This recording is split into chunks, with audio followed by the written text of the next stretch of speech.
रमेश देशमुख. मी आता 7वीत शिकते. मी तुम्हाला छत्रपती शिवरायांबद्दल काही 2-3 शब्द सांगते. महाराष्ट्राचा जो इतिहास लिहिला तो कोणी एऱ्याखेऱ्याने नव्हे, तर महाराष्ट्राचा जो इतिहास लिहिला तो हिरव्या पिवळ्या शालीनं, तलवारीच्या खणखणाटीनं, घोड्याच्या टापानं आणि शैलाच्या डफानं. आणि हाच इतिहास घडविला तो छत्रपती शिवरायानं. मुंद्राच्या छत्रपती शिवरायाला रयतेच्या राजाला जो अथांग आहे सागराचा म्हणतो छत्र म्हणजे आभाळाचा सन्मान, मराठी मातीचा धगधगता अभिमान, काळीज आहे सह्याद्री ज्याला शंभूंचा अभिमान, महाराष्ट्राच्या देवालयात ज्याचं पहिलं स्थान, असे ते प्रौढ प्रताप पुरंदर क्षत्रिय कुलावतंस सिंहासनाधीश्वर महाराजाधिराज श्री श्री श्री छत्रपती शिवाजी महाराज की जय.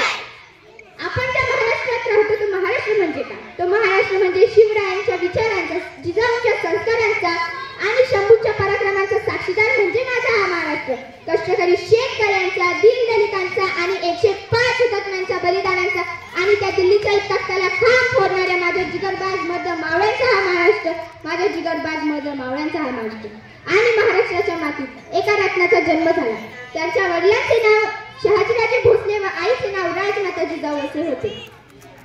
छत्रपती शिवाजी महाराजांनी त्यांच्या आयुष्यात नेहमी स्त्रियांचा आदर केला. म्हणूनच जी कोणी स्त्री मला ऐकत आहे तिला मला एवढंच सांगावंसं वाटतंय, अगं तलवारीपेक्षा तीक्ष्ण आहे तुझ्या नजरेची धार आहे, अगं तलवारीपेक्षा तीक्ष्ण आहे तुझ्या नजरेची धार आहे, महाराष्ट्राची वाघी तू भवानीचा वार आहे, अगं भगवेची रक्षणी तू स्वराज्याची तू मेघ आहे, तू समजू नको स्वतःला तू जिजाऊची लेख आहे, तू जिजाऊची लेख आहे. जाताना एवढंच बोलेन की विजयासारखी तलवार